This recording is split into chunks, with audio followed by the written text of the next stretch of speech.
and we are live on YouTube. A very, very big welcome to everybody with us today. We know that you are leaders, whether it is a leader of yourself or a leader of individuals, a leader of a team, a leader of an organization, or a leader of transformation, changing what you do, the place where you work, your community, or literally changing the world. We're so thrilled to have you with us today for this very, very special event. My name is Marie Leroux, and I am incredibly privileged that with Yazi Media Virtual Media House today, we can welcome two eminent leadership authorities. We have with us Heather Cresswell and Ian Hatton, who both have a string of accolades that you'll hear in a second. But we also have with us you, and you are really at the center of this experience today. We're going to ask these two leadership experts to share with us their insights on what it takes to lead with impact in the world today. But let's hear from you. Would you like to put for us in the chat a little bit of a who, a what, and a where? So, who are you? What do you do? And where are you today? We'd love to hear from you. And as you're typing, or if you're done, take a look at the chat and see who all the other people are here. It's amazing to see what quality of individual we've attracted to this event. As I look through the guest list, I'm just blown away to see who these incredible people are. And we know that you're doing great work. We also know that these are not easy times in which to do it. And incredible knowledge and wisdom coming to you today from these two great speakers. Wow, thank you, Rika. Thank you for joining us, Group Talent Director at Joe Public. And you're in Joburg today, not always. So lovely to have you with us, Rika. And if you've just arrived, let us know in the chat. Who are you? What do you do? And where are you joining us from? Welcome, Wilan. I hope I said that right. And great to have a Microsoftie with us, also from Johannesburg. I know we have some people registered from around South Africa and the world. So look out for some very, very inspiring people in the room today. We're really, really pleased to have you with us. And while more of you add your information there, I'm really excited to share with you what's going to be happening today. Each one of our speakers is going to give a short mini keynote to introduce one of the concepts that makes their work with leaders unique. And then you're going to have a chance to join an interactive conversation with them. There's a Q&A session, so you can add your questions in the chat, and we'll be fielding those and ask these leaders how they would approach the questions that you have. Jane Bullen, we have with us. Welcome, great to have you with us. And no problem, and we know a lot of people are on the go as they join us over lunchtime. And Rauda, great to have you. Yes. And Naledi, very exciting to have you with us. And Naledi is here in Midrand. Lovely. Anybody else who'd like to add where you are, what you're doing, and who you are in the chat, please feel free to do that. Rauda, wow, from Scotland. You see, we're expanding our reach already. That's wonderful. Wonderful to have you with us. George, in Santon, Johannesburg, an executive and leadership business coach. So lovely to put together these great leadership minds today. And thank you for sharing your LinkedIn link, George. You're welcome to share your links if you'd like to do that. We know we're all really classy people in this room, so nobody's going to spam you. Feel free to connect and share with the other people in the room. And so I am going to introduce our two speakers today.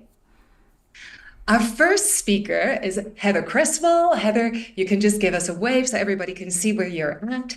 Heather is the founder and CEO of the Alchemy of Leadership. What a magical name. She is an internationally accredited coach and facilitator and a best-selling Amazon author.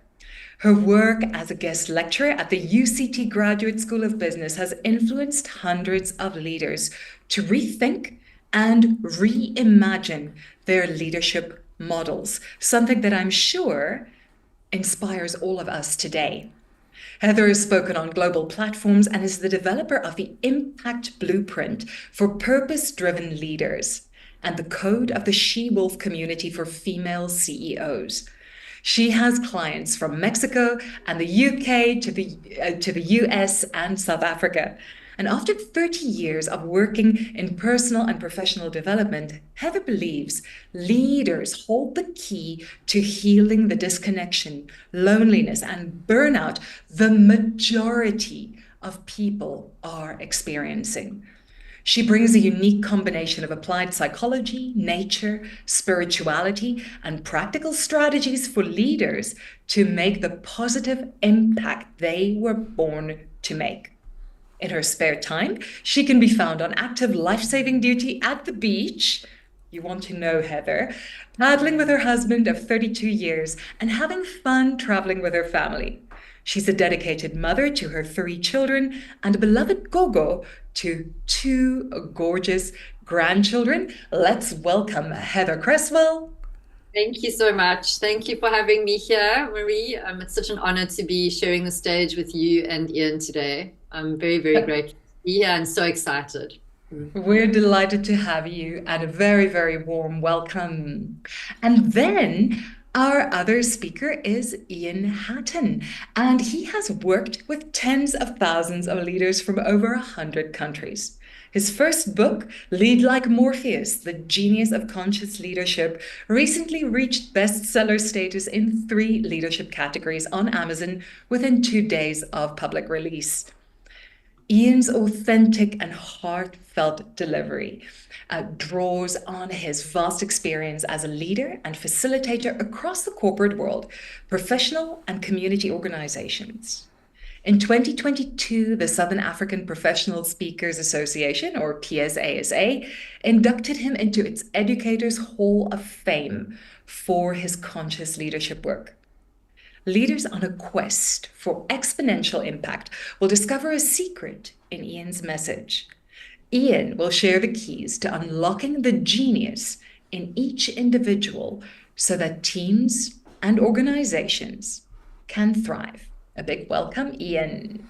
Thank you very much. It is awesome to be here, and I'm really looking forward to not just what Heather and I have to share, but also the questions and the discussions. That's my favorite piece always. So love to get your questions, and feel free to put them into the chat already, and we'll pick up on them later. Absolutely. That's a great idea. Thank you, Ian. So if there's been a leadership question that's in the back of your mind, please feel free to add it in the chat now. And by the way, if you do have access to the chat, why not add a heart or a comment on there so that we can see which questions are most popular? Because we've got a special slot designated for an interactive panel discussion, a Q&A together with Ian and Heather. But we'd love to address the questions that are in highest demand first. So let's give a little bit of vote weighting and power and clout behind those most important questions. And so what's going to be happening next is that first, Ian is going to give us an introduction to his model for leadership and how you can benefit from this. Now, Ian shares his work about individual leadership, in other words, how to work with the individuals that you lead, team leadership, and transformational leadership, the leadership of not only organizations, but driving change. But what he'll share with you today is really the very foundation of that.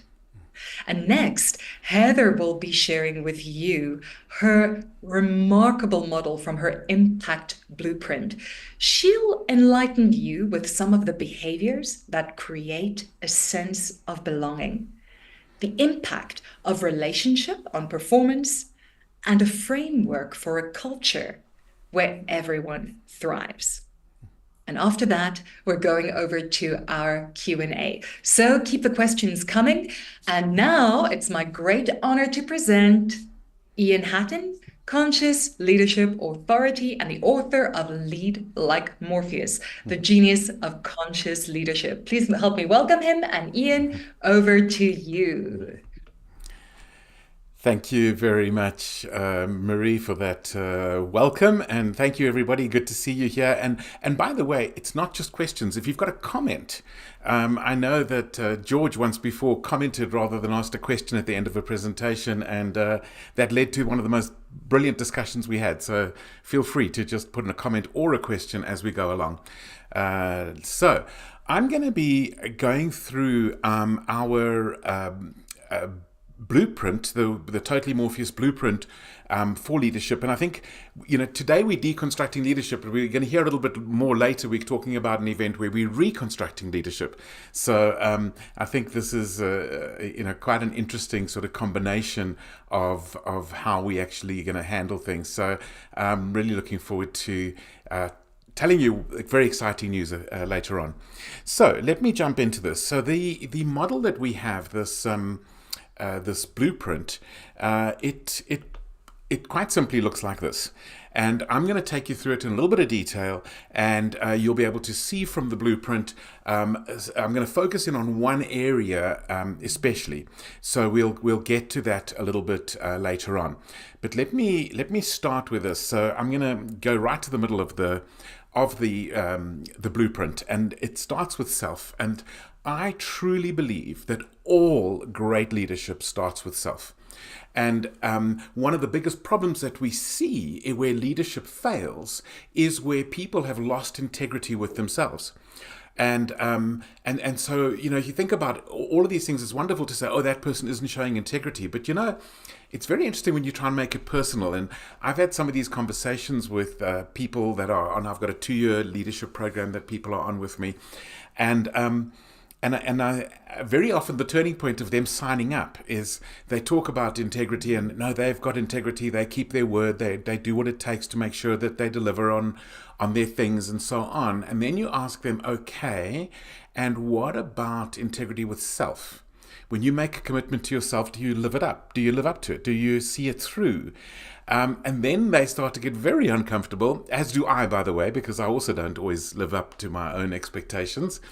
And so what we find is, if you think about this, if you think about any significant failure of leadership, it starts with a failure of self-leadership. And so right at the core of our model is we believe all great leadership is built on self-leadership. Now, from that, we can just go out a little bit further, and we can be looking at, so, what do we actually have in terms of the next dimension of leadership? So what we're talking about is that the fundamental dimension of leadership is self, and the next dimension is leading individuals. So this is where we are looking to grow our people that we influence. And I mean, this could be you as a parent raising a child. This could be somebody who you personally lead or influence. It doesn't even have to be a direct report. It can be just somebody. If you're mentoring somebody, then you are doing individual leadership. You are leading an individual. But what's really interesting is when we self-lead, we're also leading an individual. And so a lot of the principles of self-leadership apply to individual leadership, and a lot of the principles of individual leadership apply to self-leadership. And I'm going to come back to that point a little bit later on. The next dimension of leadership, just as I'm deconstructing this all, is team leadership. And in our blueprint, we have, one of the things that is quite well researched is one of the most fundamentals to a high-performing team is that they have clear agreements. They have what is known as a team charter. And we have this process that we use for that, the why of a team. What's the purpose? And if people don't know why they're on the team and why the team exists, it's almost impossible to get anything else right, because people, especially these days, they want to know why. Why are we doing this? And that in that part of building the team, we have the conscious connection where we're creating that connection. Then the who is how we establish the conscious collaboration, how we can leverage each other's genius, how we can get to the 1 + 1 is 11 is part of that. And that's from the who. And then the how is how do we move the team to that place where it's a high-performing team, which is sort of the domain of less than 25% of teams in general and less than 10% of leadership teams, which is a frightening statistic that they actually reach that high level of performance. And so that's that next layer is the team leadership. And then the final layer is what we call transformational leadership. This is where we are leading change, which for me, the only way to successfully lead change is to create a champion for change team. Compelling culture, building a culture that really, really works in terms of embedding the values and that is it helps everybody with the decision making. They really get that this is guiding how everything is done in the organization that is represented. And then finally, instead of using the word legacy, I'm talking about indelible influence, because a lot of people balk at the word legacy. But then when I ask them, but do you want to leave the planet the same way you found it? And they say, no, I want to make a difference. Well, that's indelible influence, is we want to have that indelible influence in exactly what we're actually doing. So that's the framework from self to individual to team to transformation. But you know that it works in reverse as well.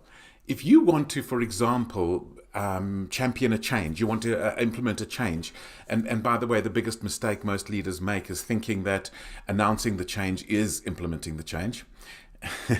Which doesn't work, of course, and we've seen enough examples of why it doesn't work. And so if we want to go a step further, we actually need to build a change champion team. Oh, well, that brings us in a level on the blueprint again, that we've got to build a team to make that change happen. And on that team, we have individuals that we need to lead and influence. And typically that change team has got people from all levels of the organization. And so we need to connect with them individually and work with them individually. And of course, if we ourselves are not leading by example, down to self-leadership again, the change is going to be sabotaged. And so that's really this model from inside to outside and back to inside.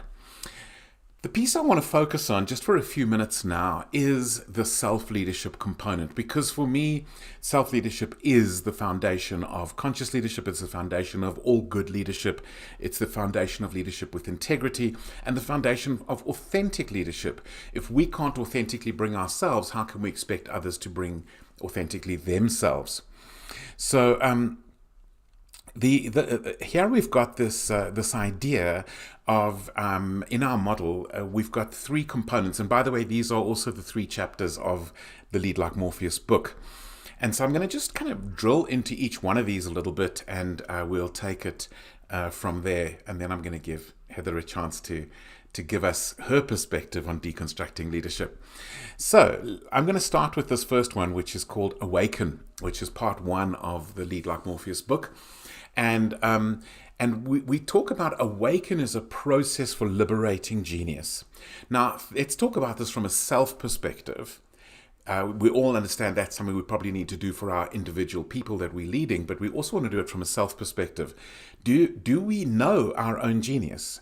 Have we kind of sat down and figured out, what is my purpose? Why am I here? Why am I wired the way I am? Do I know where there is something that I do that 99% of other people couldn't do at that level?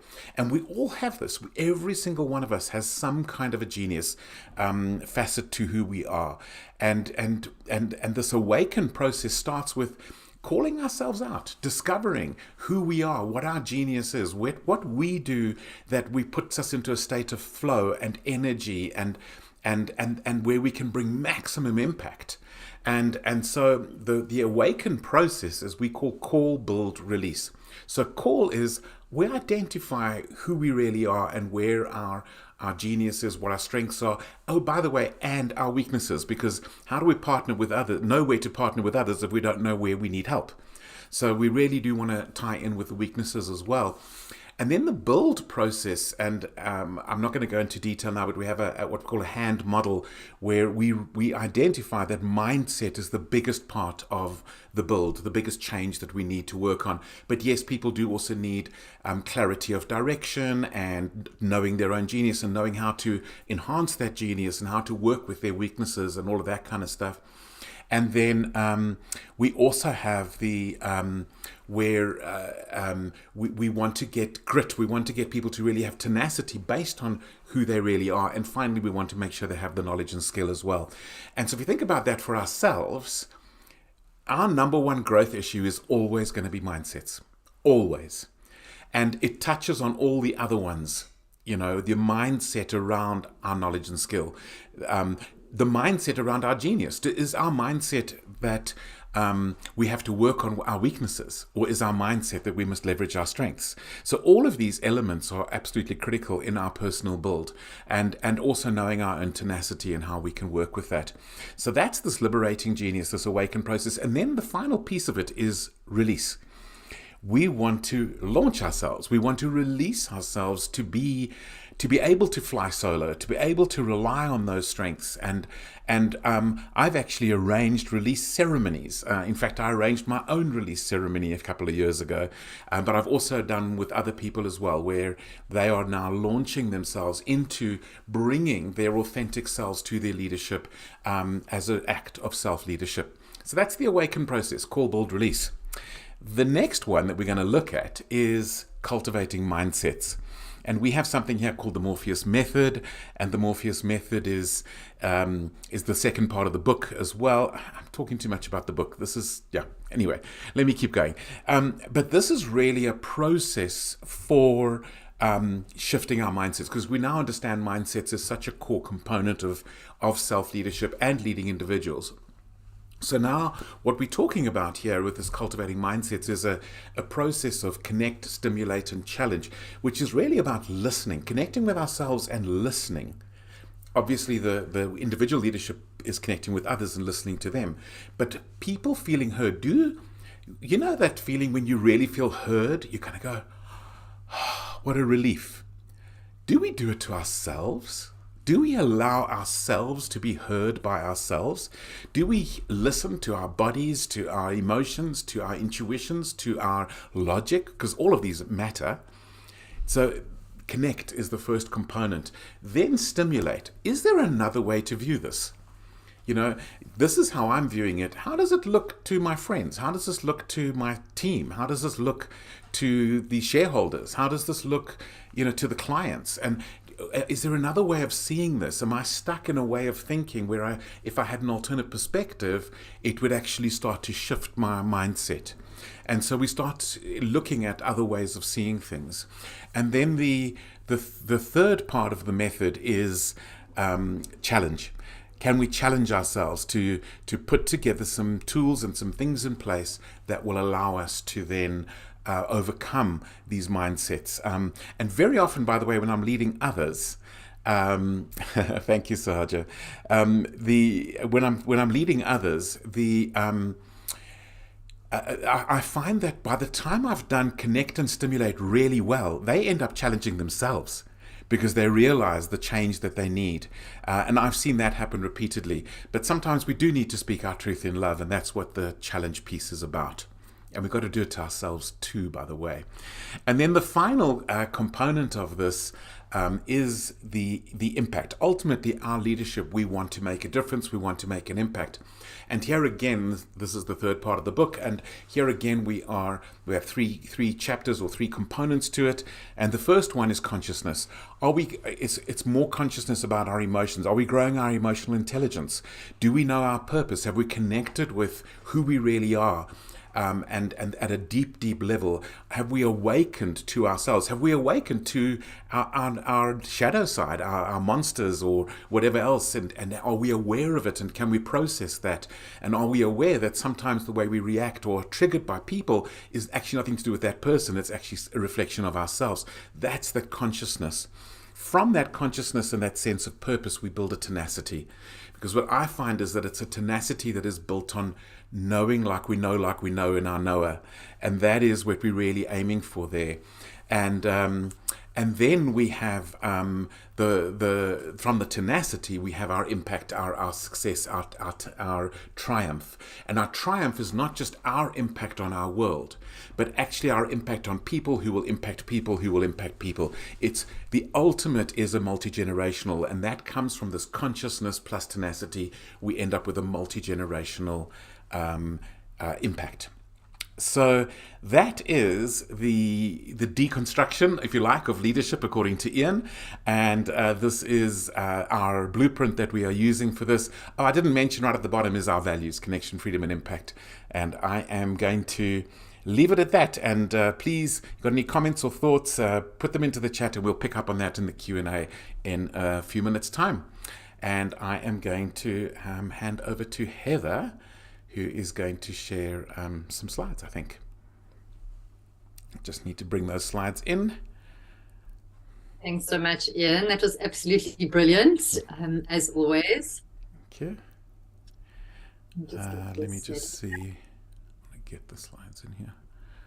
So welcome, everybody, and thank you so much for joining us today. And it's just really amazing, as I said before, to be here with all of you leaders and change makers. And what I'm going to be talking about today is an element of the impact blueprint for purpose-driven leaders. And the impact blueprint goes through a number of different modules. It's a leadership course that I facilitate and take leaders on. And the first element that we look at is identity, and that's largely about what Ian's been speaking about. It's about who you are as a leader and really getting to understand yourself and what your strengths are, and diving into building a leadership identity that is based on your essence and your authenticity. And then we look at creating meaning. How does work become meaningful for you? What is it that you really care about? And how are you able to express that in the work that you do? We look at people development. How do you build those very, very necessary relationships in order to have a high-performing team? How do you extend that beautiful relationship that you're building with yourself to incorporate people? And sitting under each of these different elements are blueprints, and we deep dive into each of these aspects of leadership. And then the next element is action, because, a lot of thinking and talking and connecting is fantastic, but we need to be taking action that is in alignment with that in order to get the results that we want. And then this is what I'm going to be diving in today, is I'm going to be looking at culture today. And the reason why I've decided to deconstruct and look at culture is because in the research that I've done around leadership, 64% of people will leave their employment because of a toxic culture. And so as leaders, it falls on our shoulders to really ensure that we are building the kind of culture that is going to make our talent want to stay and want to be part of our team. And then how do we build a leadership model where we can thrive, our teams can thrive, our organizations can thrive, and really extend that out into our communities, that they can also thrive as a result of our association with them. And so let's have a look at what it means, or what it entails to have what I call a culture of courageous contribution. Because I think if we've got a culture where people are courageously contributing, we're going to have a very, very dynamic and exciting business and team and environment that within our organization. And so the first way to look at developing this is to have a values alignment. And this is a values alignment between our team's core values and the business's core values. And I'm going to be diving into each of these different elements shortly. So I'm just going to go through the headings now first. And then listening, Ian touched on that, and just how important it is that we are able to listen to ourselves, but we are also able to listen to what our team members are telling us, what the environment is speaking back to us, and be able to pay this level of attention. And I think that attention is a very undervalued currency in the leadership ecosystem today. And then looking at welcoming difference and all the many connotations of welcoming difference, and how appreciation has such a massive impact on us. And it really changes our chemistry when we are being appreciated. And then belonging, creating a deep sense of belonging for our team members, for the people that are in our ecosystem and in our community, results in this element of collective wisdom. And I really do believe that inherent in every team is this incredible collective wisdom that can elevate ideas, innovation, and the way that we perform as a team. And then taking calculated risks. We are living in such an incredible time of technology. Ian and I were just chatting a little bit about this before we started, and how AI and technology is impacting every aspect of our lives, and how we need to be able to respond to this and take calculated risks so that we can also be part of that contribution to the economy. And then looking at contribution from a team perspective, really getting our team on board and looking at how we can create this environment for them to optimize their contribution in the most meaningful way for themselves and for the team and for the business. And so I'm always enthralled by this core, what we need to be successful. And Daniel Kim, who's the co-founder of MIT Center for Organizational Learning, this is his model, and I just have never found a better one. And so I always bring it into our presentations, because what is so important here is that in terms of what drives our ability to have quality thinking, and therefore quality action, and therefore quality of outcome, is the quality of our relationship. And that is our relationship with ourselves, but it's more importantly with the relationships within our team. And in the thinking environment work that I do, Nancy Klein, which is based on Nancy Klein's work, she always says the quality of our actions is wholly dependent on the quality of thinking beforehand. And so creating this culture of contribution allows us to set up an environment where quality thinking happens, because our focus is on the quality of building these relationships within the team. And so the very first way of doing this is to listen.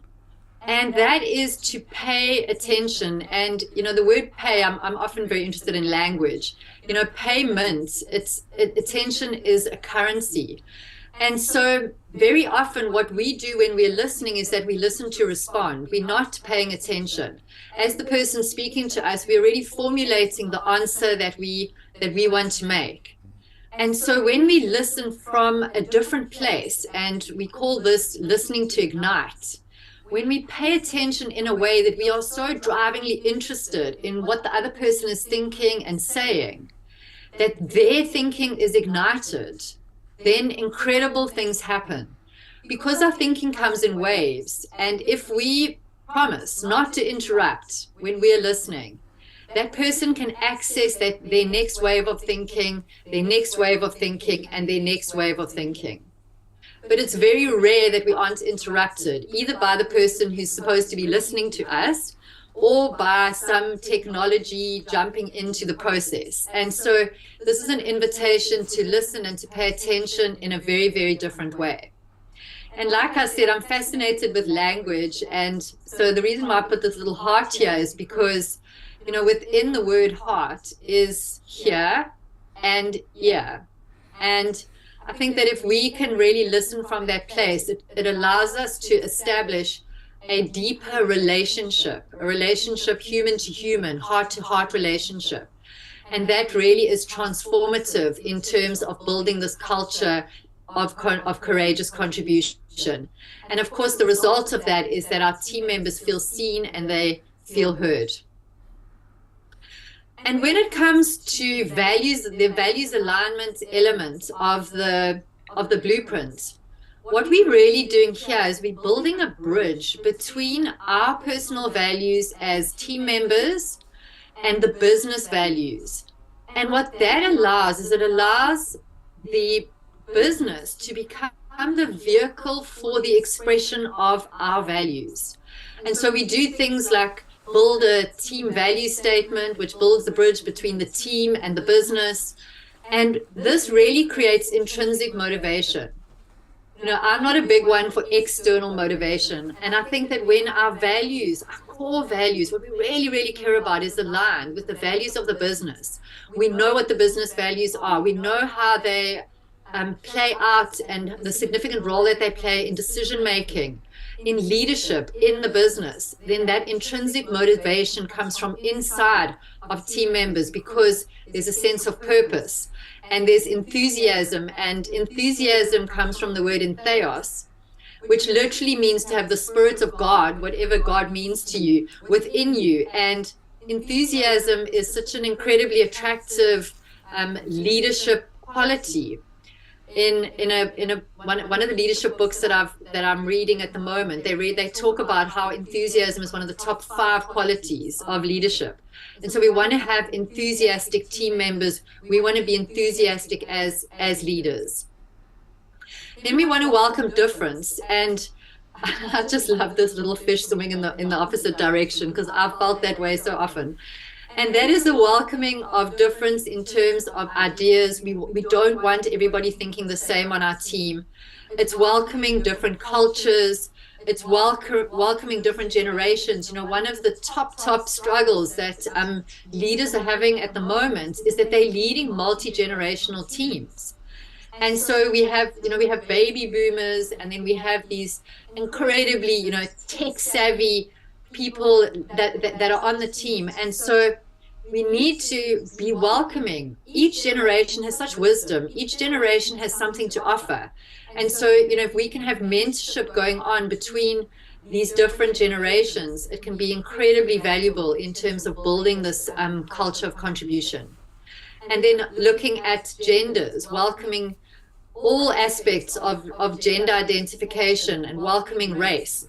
And having these conversations with each person and each individual so that we get an understanding of their worldview, of the experiences that they've had, based on the difference that we bring as human beings.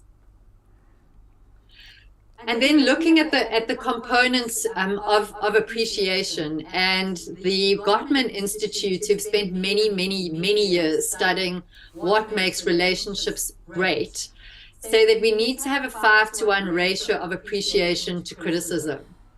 And if we can hold this in our awareness, something came into my LinkedIn feed today, and I thought I needed to share it with you. And it was around, we don't cheer on sports people once they've won. We are cheering. I don't know about you, but I'm a big Springbok fan. So when I'm watching the Springboks, I'm normally hoarse after the game, and we're cheering them on during the game. Are we cheering our team on during the game, or are we only giving them appreciation once the game is over?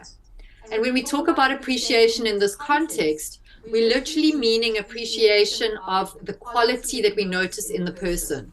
So if the person has performed well, what led them to perform well? What was that quality that was within them? So it's a very personal appreciation that we're wanting to be using here, and really acknowledging our team members for who they are. And that could be anything from being honest, from having grit, from having commitment, having resilience. And then looking at how these all create a sense of belonging, because if people are listened to, if they are appreciated, if they are told that they are welcome in the fullness of who they are, then what happens is they get the sense of belonging. And that gives them the courage to speak up. That gives them the courage to innovate, to be creative in terms of their self-expression, to be fearless. And that allows organizations to retain talent, because not retaining talent is one of the most costly exercises in any organization. And so we want to be creating this environment of belonging so that our talent stays and performs on an ongoing basis. And then Ian mentioned how 1 + 1 = 11. And when we have this, we really have access to the collective wisdom in the team. When we set up frameworks for listening, when we set up environments where people are able to contribute, to have their say, and to innovate, this 11 becomes a doorway, and it becomes the doorway to the next level in our organization. And then taking calculated risk allows our team members to innovate, that there's a clear pathway of growth for them, and we've got to take those risks. We've got to take that leap of faith in order to trust our teams that they are going to deliver on what they say that they're going to do. And that is part of what, Ian was mentioning about releasing them to be able to actually take ownership of what it is that they're wanting to be doing, and that we hold failure in a growth context. Because if we can hold failure in a growth context as leaders, then our team members won't be afraid to take risks and to take those calculated risks and to innovate and get out there, as long as we know that we can fail fast and we can fail forward, and that we're always going to be looking at how can we grow from our failures. And then looking at contribution, and this is really where it comes down to, what is each team member's personal priority plan? What is the actions that they need to be taking? How do we manage accountability within the team? And then one of the strongest, leadership attributes is that our actions are for the benefit of all within the organization, and that really becomes part of the company culture. So that's what I wanted to just touch on and share with all of you today. And looking forward to any questions or any comments that we have in the chat, and opening the session up now for conversation and connection.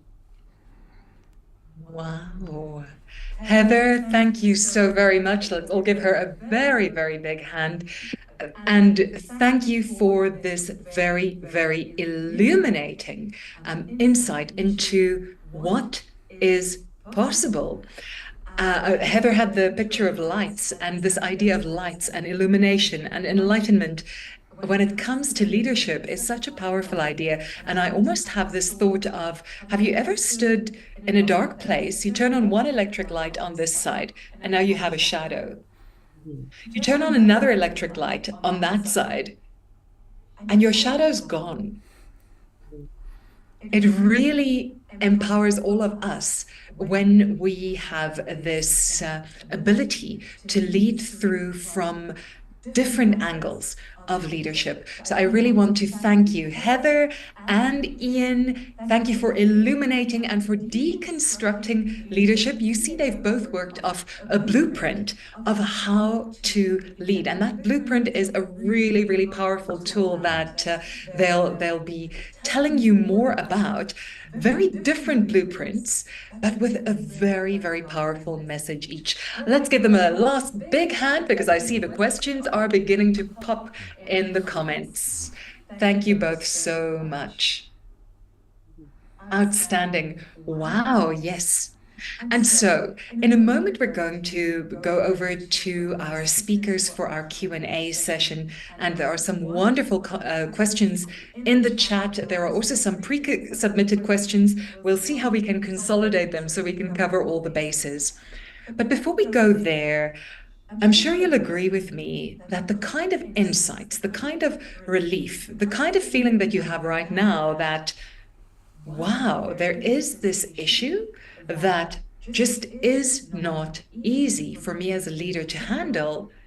When I actually have this kind of insight and guidance and leadership experience and wisdom to see me through, I can go so much further.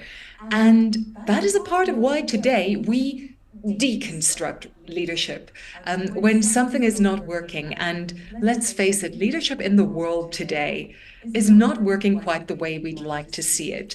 If you happen to be living in a perfect world, please send me an invitation. But when I look around me, I see so much potential. I see so much power and so much beauty and so much talent of what can be done. And yet, we haven't collectively managed to bring it all together so that everybody can benefit. Everybody in your community, everybody in your organization, and everybody ultimately in your world. And that is really where we would love to go. And so now that we've deconstructed leadership, how do we reconstruct it to where it can actually do more for us and where it can take the world to where we ultimately want to be? Well, to reconstruct leadership, I'd like to invite you to consider a whole different option that you might not have explored before. The reconstruction of leadership, or reconstructing leadership, is the theme of an absolutely mind-blowing event. It's what some people might call a breakfast, but it's way beyond a breakfast. Reconstructing leadership is a leadership development experience for the people who know that not only are they leading, but they want to pass on the torch. If you are a leader who is carrying a whole organization on your shoulders, or a whole community, or a whole project, or even just a whole family, you may be aware that leading it all on your own just isn't viable. And what you might be seeing from Heather and from Ian in what they're saying here is, if you can pass on the flame of leadership so that they too can shine their light, the burden on your shoulders will be relieved. The people in your organization, the people in your team will be able to play their full part. And what becomes possible when we can do that?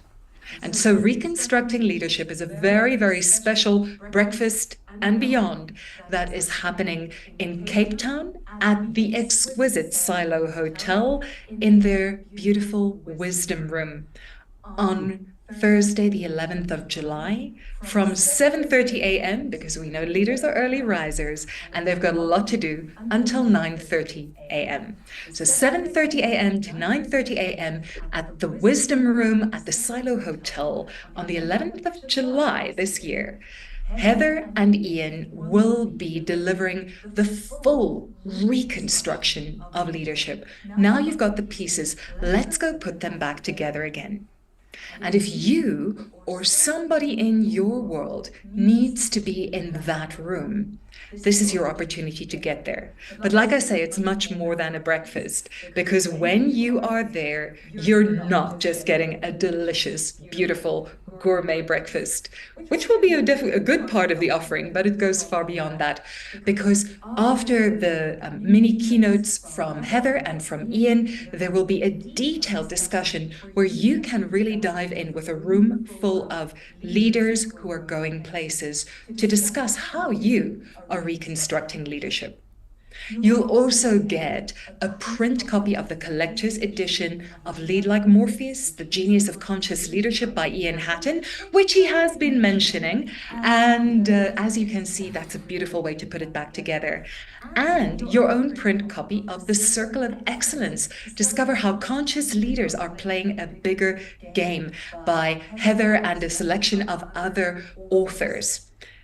And then, if that's not quite enough to get you really, really excited, I hate to sound like one of those ads where they say, but wait, there's more. Wait, there's still a whole lot more.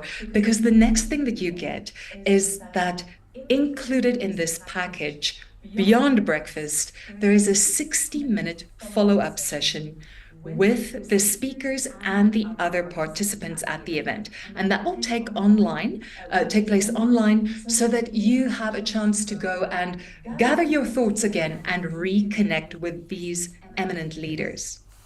And apart from that, you'll also get a session of your own. So you will have to pick between Heather and Ian, but everybody who attends that breakfast also gets a chance to have a 60-minute one-on-one follow-up session with Heather or with Ian. And if you are looking for media coverage for you, your project, or your organization, you also have the option to take advantage of that at this event. And you'll be connecting with other rising leaders. And you'll also be contributing to Heather and Ian's leadership development projects in communities. All of that is included with a gold ticket. But there is also a very limited number of platinum tickets. It's a small room, so there are only 14 gold tickets. With a platinum ticket, you get all of these things, but you also will have the chance to get 4 tailored 60-minute online leadership coaching sessions, one-on-one, with a speaker of your choice. There are only 4 of those, so they will go really, really quickly. If you know what leadership development and leadership coaching can mean for somebody who needs that boost, that is a great opportunity for you. So at the link behind me and here in the corner, no, like that, you'll be able to book a seat for you or for anybody that you believe needs that opportunity. We would love to see you there in Cape Town. And if you can't make it to Cape Town, let us know where you want to have the next event. So we'd love to hear from you and see you there. But now for your questions, and we have some good ones. So to consolidate, we have a question from Naledi, which I think a number of people might resonate with. She says, should leadership be seen as a personal characteristic to be honed instead of a tool to be used in specific situations? And can you speak on if leadership is for everyone? It sounds like you are of the opinion, and I'm intrigued if you think of followers as much as you do of leaders. Ooh, I can see Heather and Ian are getting really excited about that. We also have Jolene sharing the interesting concept of failing forward. And Paulette is asking any thoughts on dynamic leadership in a very fast-paced, tech-driven business environment. And George is asking about the role of coaches for developing and growing the ideal leader. Right. Sahaja, let us know when you're coming to visit us. We'd love to have you with us on the next one. I know you're a little bit far, but it would be worth it. Let's go through to Naledi's question about leadership. Heather, I wonder if you'd like to go first. Is leadership a personal characteristic, or is it for specific situations? And are there leaders and followers?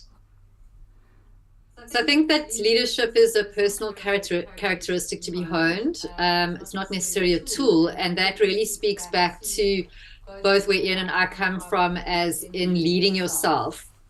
Because if you're not able to lead yourself from a mindset perspective, from an emotional perspective, we can really get lost. And so it's understanding and knowing of who you are, what your patterning is. I call it patterning, or your imprint. So, our identity is made up of the constructs, the experiences that we've had, generational patterns, influences from our parents. And we have things like limiting beliefs. We have things like untrue limiting assumptions lived as true. And so in order to be able to overcome those, we need to lead ourselves out of those situations. We need to know who we are. We need to know what it takes to shift a mindset, to focus our emotions from possibly a negative emotion to one of gratitude. That creates a feedback loop in terms of our physical state, our mental state, our emotional state, and our spiritual state. And so there's those feedback loops. And I think when I talk about leadership in terms of followers, I have a team that obviously needs to follow a leader or be part of an organization.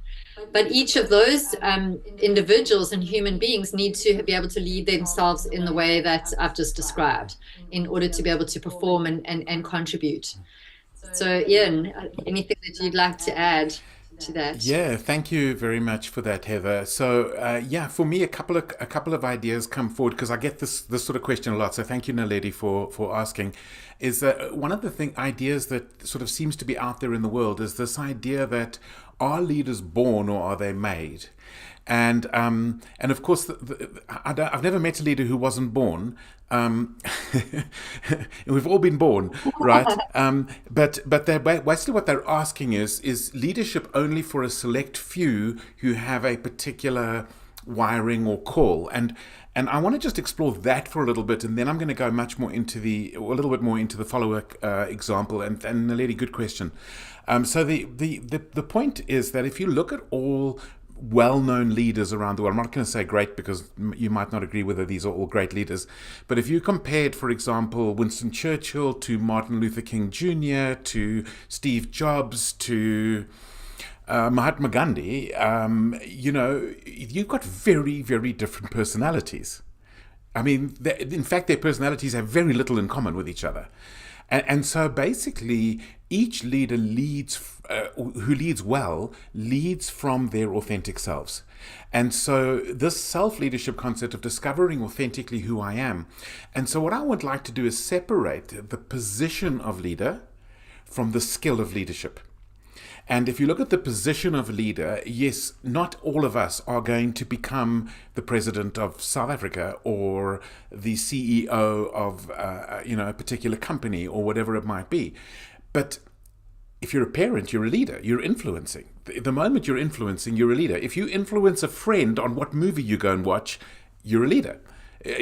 So leadership as a skill is something critical, and self-leadership is the most fundamental. And if we don't know how to lead ourselves, everything else starts to fall apart.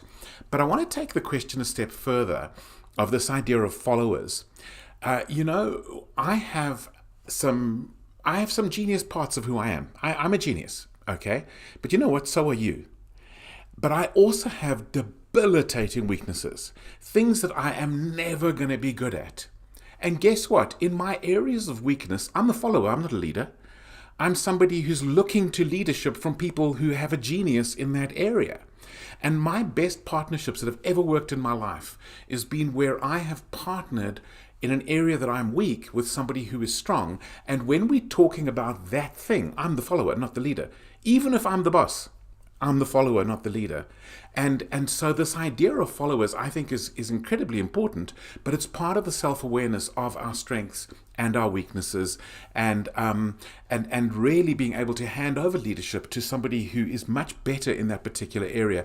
And this is how great teams are formed. Great teams are formed when we can rely on each other's strengths and we can cover each other's weaknesses. And that's where the 1 + 1 = 11 comes in. But that means there are times I've got to follow. I can't lead because I'm the wrong person to be leading in that situation.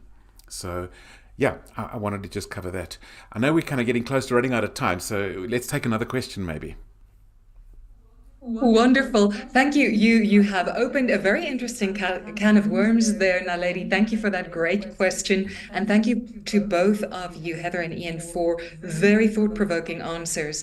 I'd like to go to Paulette's question on dynamic leadership in a very fast-paced, tech-driven business environment. And after that, we're going to take George's about the role of coaches in developing and growing ideal leaders before we wrap up our session. So let's go to Paulette. Thoughts on dynamic leadership in a very fast-paced, tech-driven business environment. Who'd like to go first? I'll go. You go first. Okay, let me go. Fine. So, Paulette, wonderful question. Thank you very much for that. So, one of the principles of conscious leadership, which is what I talk about a lot, is the idea of slowing down to speed up.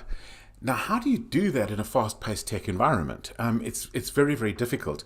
But one of the reasons that we talk about the slow down to speed up is not that we ignore today's problems or today's pressures, but it's about self-leading to the place where we can deal with today's pressures and today's client inquiries, whatever it might be, in a way that we have a more capacity for it. And when we have more capacity, we do things more effectively, more efficiently, more strategically. So let me give you a simple example. Let's say, for example, there's a particular thing that keeps coming up from clients all the time. And we know how to fix it, but we fix it and we fix it and we've got to fix it again tomorrow, we've got to fix it again tomorrow. If we had more capacity that we'd established through self-leadership, we could find a way of dealing with it that is a long-term solution. And so often we're so operational in fast-paced environments that we're not dealing with the strategic opportunities of finding other solutions, finding other ways of thinking, dealing with the problem in a longer-term solution. And that's why this self-leadership. So Yeah, in fact, it's something interesting. Maria and I were having a conversation about this morning. Of you speak to somebody who's a leader in survivor mode, where everything is just problem to problem. Let me help my team. Let me do all of this. They can't even get the concept of what capacity really means. But get them to the place where they can start to feel and experience that additional capacity. Suddenly, there's more time in the day. Suddenly, there's more strategic handling of these crises and less firefighting and more fire prevention. And it doesn't mean the firefighting will go away, because it won't. But we're dealing with those fires from a place of capacity, not a place of exhaustion, not a place of depletion. And so I absolutely do believe that we need to be dynamic leaders. But won't we be more dynamic if we have gone and led ourselves and invested in ourselves? And I just want to add Yes, sorry, Heather, before you continue, I see that we are at the top of the hour and we want to thank everybody who's joined us. If you need to go, we understand. If you'd like to stick around and you still want a question answered, we're very, very happy to continue with you for another few minutes. Thank you so much for joining us. And over to you, Heather, on the tech. Thanks. So I just wanted to share something around some of the work that I do is called the thinking environment work, and it refers back to that cycle around relationships and quality of thinking, and the way that we treat each other impacts on the quality of our thinking. And so if we have an environment of appreciation, of listening with respect and without interruption, and we allow we make a promise to not interrupt each other, the most phenomenal things can happen in a 5-minute thinking session. And so we never really get past that first wave of thinking. We have that first wave, then we get interrupted. And the neuroscience shows that the same areas of the brain light up when we interrupted as when we are being slapped. And so if you're wanting to get thinking from your leader, from your team in a fast-paced, tech-driven business environment, it's to create that environment of deep listening and deep attention when somebody else is thinking. And if you can do that in rounds in your team, I'm just giving you some very, things that you can just go and implement now. If you do it in rounds in your team and everybody pays attention and ignites the thinking in that person, the most incredible thinking can happen. And there's equality in that, where in a round, each person has the equal amount of time to think. And so fantastic ideas can come out of a very tightly held, well-run meeting, where you are going to have a lot of innovation coming out of thinking, particularly in the environment that you're working in. That is extremely valuable. Just the concept of the thinking environment. And Heather, one day when we have time to unpack this, that is super powerful content, because what a concept that it is possible to make clear, powerful thinking easy and doable and very, very valuable. And what technology does for us when we become the servants instead of the master is very frightening. So let's be the masters. I do hope we can quickly, if we can borrow a moment from the two of you, Ian and Heather, address this question of George's, or a comment almost on what is the role of coaching in developing leaders. I'm going to just quickly jump in, because I've got a very specific thing I want to add, and then Heather, you can deal with the rest of it. And that is that we got a private question as well, where somebody said this: I'm a capable leader, so people assume I'm okay no matter what's happening. But these are trying times and I'm not so okay. How do I sustain and restore myself so that I can lead others? And one of the things that we talk about a lot in conscious leadership is the loneliness. You're kind of in a unique position. You're leading, and just like a parent cannot bring their adult problems to their children and hope their children will fix it. Same as very often our leaders, with our personal struggles, we can't really bring them to our teams and expect that they will be our support.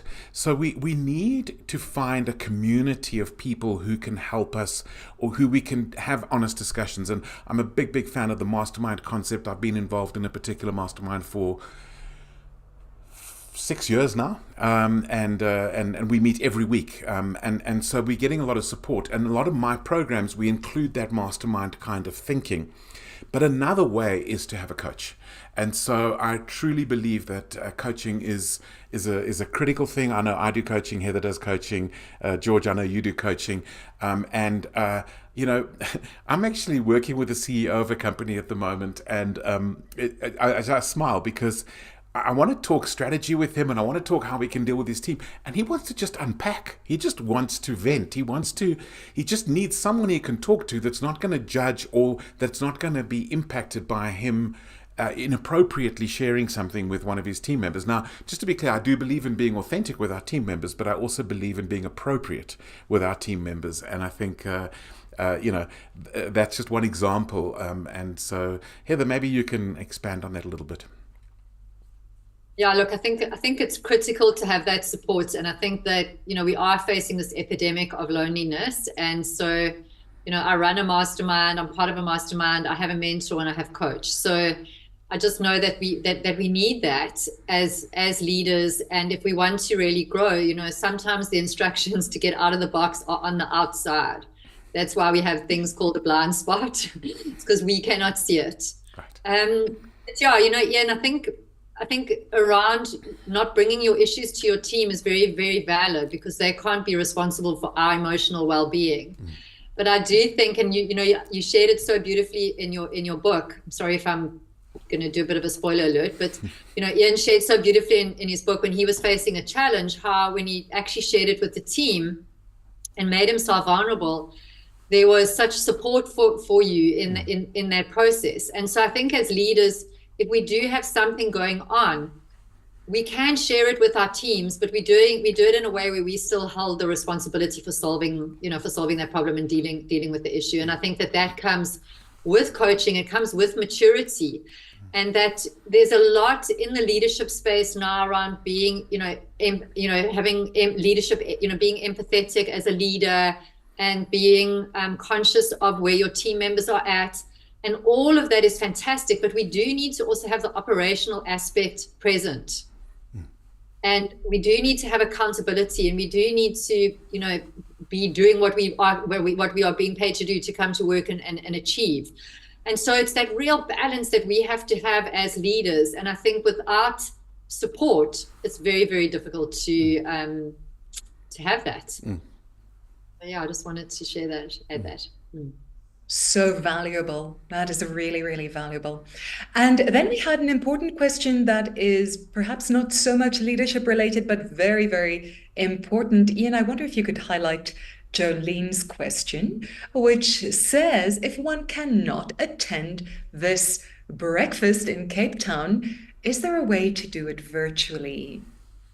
And the very good news is, well, there's good news and there's bad news, but no, actually there's no bad news. It's just like there's good news and there's be patient news. If you are in Cape Town, or if you are willing or ready to go down to Cape Town for the event, of course, we welcome you there, or as long as there are still tickets available, because there are only 18 spots. However, we do plan to bring this event to Johannesburg in later in the year, probably in September 2024, and then we hope to make it a regular institution. But if there is a demand for a virtual event, we'll definitely consider that. So Jolene, thank you very much for asking, and you have opened up a new possibility there. Thank you very much for mentioning it. And then, is there any other question we need to dive into? We've had some wonderful comments.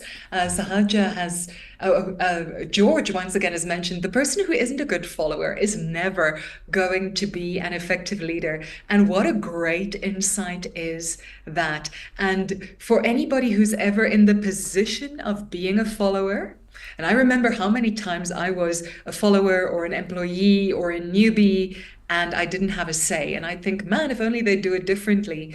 And then one day, the corner office found a space for me. And I realized how much more difficult it is when you're actually the one.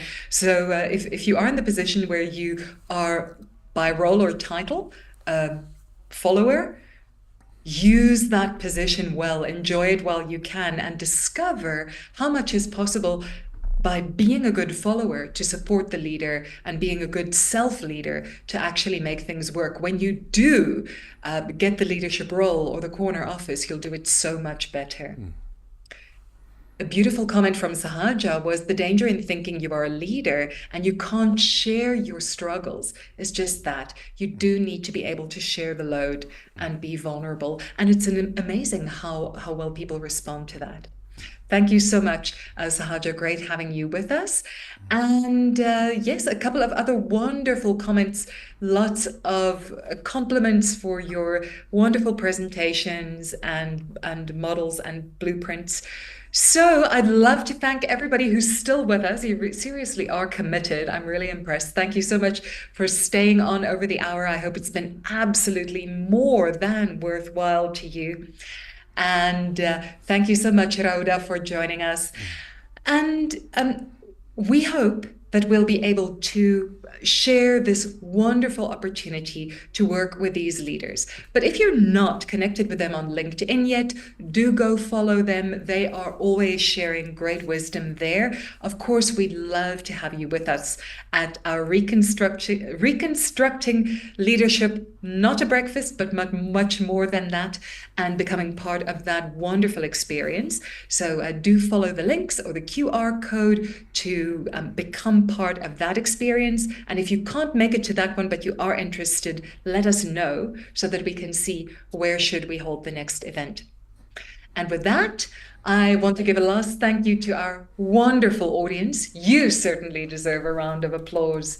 And to our speakers, Heather Cresswell and Ian Hatton, thank you so much for collaborating with us on Deconstructing Leadership today so that we can get on the very important job of reconstructing leadership.